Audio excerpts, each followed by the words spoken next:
Members of Congress in both parties are blistering how the Biden administration has handled Afghanistan, some comparing it to the fall of Saigon. And they're promising to grill U.S. officials on Capitol Hill. Joining us now, a member of the Senate Intelligence Committee, Republican Senator Ben Sasse. Senator, you just heard my interview with Secretary of State Blinken. Your reaction? They're still in spin mode, Chris. They need to go faster. We have a national security crisis. It's ongoing. We have a lot of Americans in harm's way. We have a lot of people we made promises to beyond the wire of the airport. And you heard the president say just shameful falsehood after shameful falsehood this week when he said Americans aren't having trouble at the checkpoints. That's not true. When they said they didn't have intelligence that this was going to happen, that's not true. When they said al-Qaeda was dead, that's not true. When they said they had contingency plans, that's not true. There's a lot more we have to do. We have a lot of people in danger right now.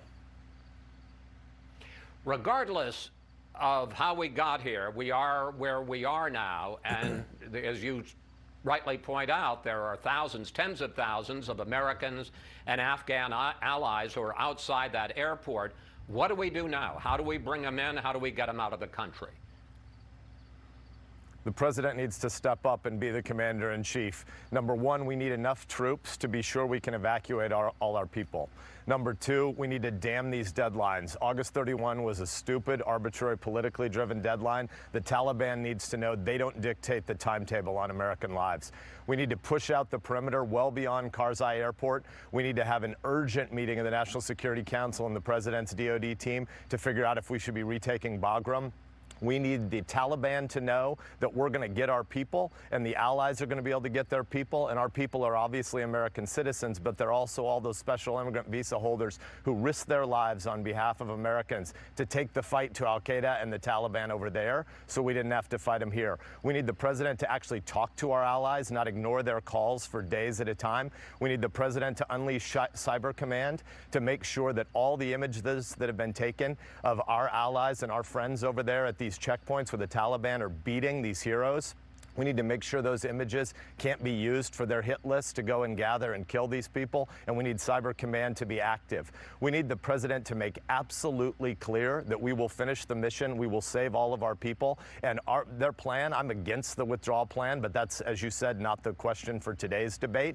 But the president's plan is to leave Afghanistan, but he needs the Taliban to know, and al-Qaeda and the Haqqani network and al-Qaeda allies and ISIS to understand that he may well change his mind on the departure if any fire comes down on Americans as we're evacuating our people.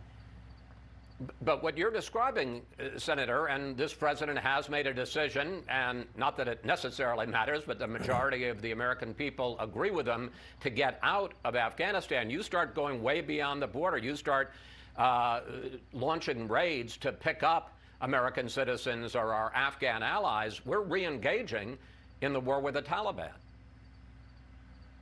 Well, first of all, the false choice that the president has laid out again and again and again for months has never been true. The choice has never been between zero troops and just withdrawing and giving the Taliban back a sanctuary to allow terrorists to plot attacks of international reach, or on the other hand, having 150,000 occupying ground forces. We haven't had 100,000 troops in Afghanistan for a decade. So that was never the choice, and that's always been false. We need an asset light footprint, but a forward deployment of special forces that could stop these kind of terror attacks.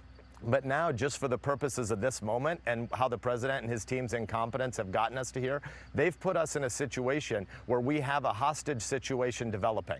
They abandoned Bagram Air Force Base in one of the stupidest military blunders in all of U.S. history, and now we're left in a situation where we're relying on a civilian airport, Karzai, that has only one runway. I don't think the American people fully appreciate the danger and the peril into which the president has put us, because one RPG taking down a plane onto that runway means we're stranded. So the president needs to make sure that this hostage situation into which we're drifting, that the Taliban knows we will not stand for it. I got about a little over a minute left, so I need a quick answer here. I want to drill down on this question of Afghan refugees, because there's quite a split inside your party about bringing our Afghan allies, the people who stood up for us for those last 20 years, bringing them into this country. GOP Congressman Tom Tiffany says the Biden administration's plan to bring plane loads into the U.S. now and ask questions later is reckless and irresponsible. Ohio Republican Senate candidate J.D. Vance, author of Hillbilly Elegy, says he'd like to hear zero about Afghan refugees until we get every single American out first. Senator, there's a real difference of opinion inside your party. First of all, a great nation is a nation that keeps its word. The American people need to understand who we're talking about here.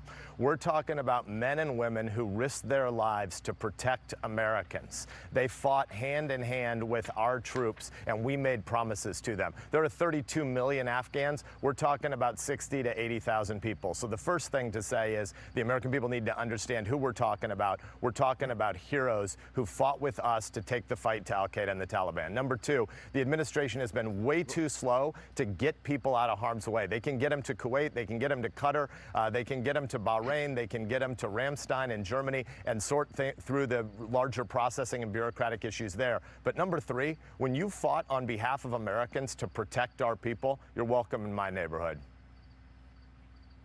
Senator Sasse, thank you. Thanks for sharing part of your weekend with us. It's always good to talk with you, sir.